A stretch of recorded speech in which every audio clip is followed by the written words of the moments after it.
Were you successful? Let's wire it up together. And for this, let's go to the new transaction file. And here for onPressed, I now want to call that add new transaction method. The problem just is this method is a private method in a private class in a different file. So there is no way how we can access it directly. Well, actually, there is a way. Remember that this in the end also just creates a pointer at this function here in the end. We can pass that pointer down to new transaction. So here to new transaction, I can pass add new transaction. So I can pass basically that function pointer here by the name.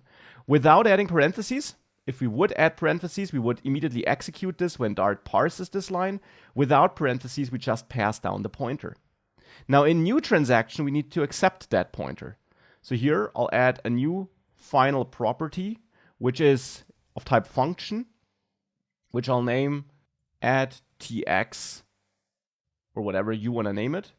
And that should be set with the help of the constructor of new transaction, because we're passing something to the constructor here in user transactions, and therefore we should provide such a constructor here in new transaction.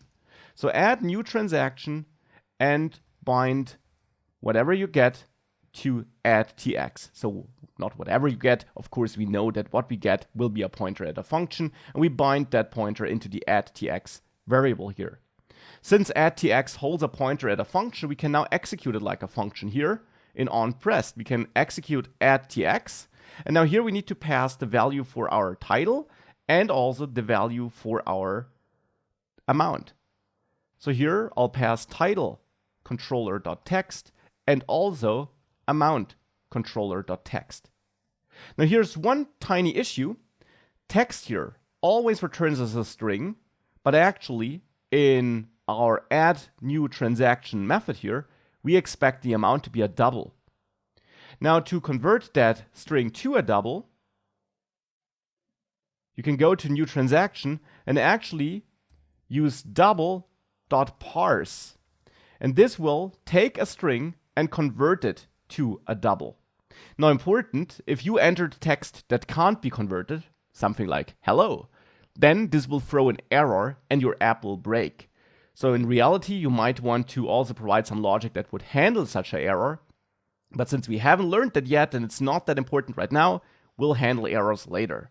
For now, be aware that you have to enter a valid number here, otherwise this will break. Now with that, everything is wired up. If we save this and we go back, that's looking good. And now let's give this a try, enter test here.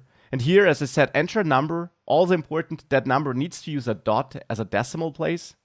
And now hit add transaction, and you see it gets added here, which is of course pretty sweet. And of course we can add as many transactions here as we want. We can press this button over and over again. At some point, however, we'll face a problem. If I enter more and more here, you see now we have that warning, which we saw before already, this yellow-black thing here. We now already see that even without the keyboard opened. So we should finally tackle what the issue here is. And to give you a hint, it's related to another problem. We can't scroll this list. There is no way we can see the new transaction we added at the bottom. And that's not a bug, that's a default behavior, which we can easily fix, and we will fix it in the next lecture.